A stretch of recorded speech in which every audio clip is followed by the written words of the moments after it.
In my book, Occupy World Street, I document how the WTO, IMF, and World Bank are structured in such a way as to lead the planet towards ruin, both socially, through an increasing divide between rich and poor, and environmentally, through uncontrolled destruction of our common natural capital. If we are to reverse these trends, these institutions must be replaced by new institutions, more in keeping with the needs of people rather than the needs of profit-seeking corporations. The first and possibly most important of the new institutions that I propose is the Gaian Trade Organization. Few people realize that the rules of international trade are probably the single most important factor determining what kind of society we are living in. Sovereign control over trade is the only way to achieve sustainability. The currently dominant free market system allows foreign imports produced with lower environmental standards to undercut domestic production in a vicious race to the bottom. The WTO does not allow a member state to keep out such a product. To the contrary, the WTO directly encourages commercial firms to destroy the environment, which is, of course, exactly the documented result we can observe. Controls on capital movement are also necessary if the developing countries are to be allowed to develop competitive products and if they are to protect themselves from speculative capital flows. My second institution I call the Gaian Clearing Union. Its purpose is to settle international trade without the use of national currencies, an ingenious concept originally proposed by John Maynard Keynes, but never implemented. The current system, which uses the US dollar as the prime source of liquidity and reserves, is unstable because it requires a chronic American trade deficit.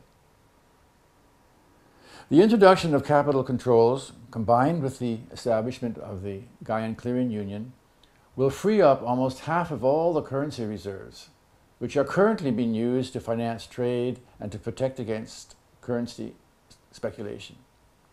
These freed up funds can be used to finance the third institution, the Gaian Development Bank. This bank will replace the IMF and World Bank, which in fact have purposely prevented the developing countries from developing, in order to guarantee a source of cheap raw materials and cheap labor to the industrialized countries. The new bank will revitalize local communities in the developing countries using local currency loans, stimulating employment and domestic production of their most essential needs, organic food, clean energy, housing, textiles, etc., as well as value-added production for export. The fourth necessary institution is a legislative body, or Gaian Congress, with representatives of each state meeting to adopt a body of enforceable international law for member states. The fifth institution is the Gaian Court of Justice, the judicial branch of the Gaian League, with the task of interpreting the law and determining the punishment for non-compliance. The sixth institution is the Gaian Resource Board, with a mandate to administer planetary resources, both renewable and non-renewable, a necessary function to ensure long-term sustainability. The seventh institution is the Gaian Commission, which is the executive branch of the Gaian League, responsible for carrying out Congress resolutions and overseeing the agencies of the League, the Trade Organization, the Clearing Union, the Development Bank, and the Resource Board.